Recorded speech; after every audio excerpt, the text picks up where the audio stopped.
شاع في المغرب أنه بلد الأضرحة والمزارات وبلاد الأولياء الصالحين اللي معروفين بالزهد والصلاح والعلم والفلاح. كلنا كنعرفوا الأولياء الصالحين، ولكن قليل منكم اللي كيعرف الوليات الصالحات.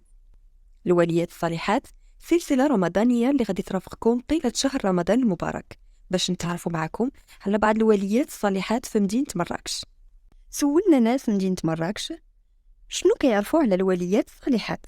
الوليات الصالحين وأولياء الناس الطيبين، الله يرحمهم ويرحمنا ويرحم والدينا ووالدي المسلمين كافة أجمعين، ولا يختنا مؤمنين السعداء.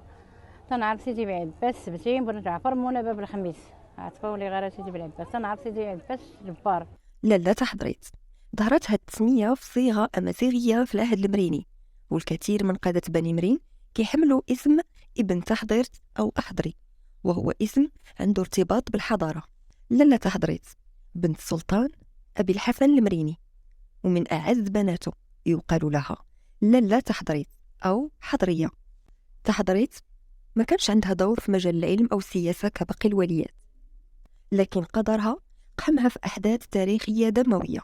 بدايتها أن والدها قضى على تمرد أخيه بن علي في جلماسة وقتله في 734 هجرية، ونذر على نفسه باش يتكفل بأبناء أخيه، وزوج بنته حضرية لواحد من أبناء أخيه اللي هو علي المعروف بسلسن، وولدت منه ولدين محمد وعبد الرحمن.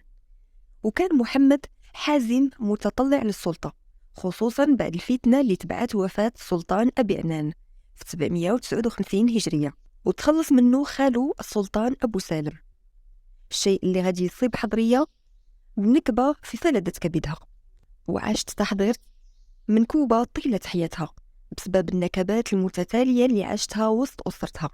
لالا تحضريت عند العامة الناس تعتبرت صالحة من صالحات مراكش، مدفونة بدرب الرماد بحي هيلانا.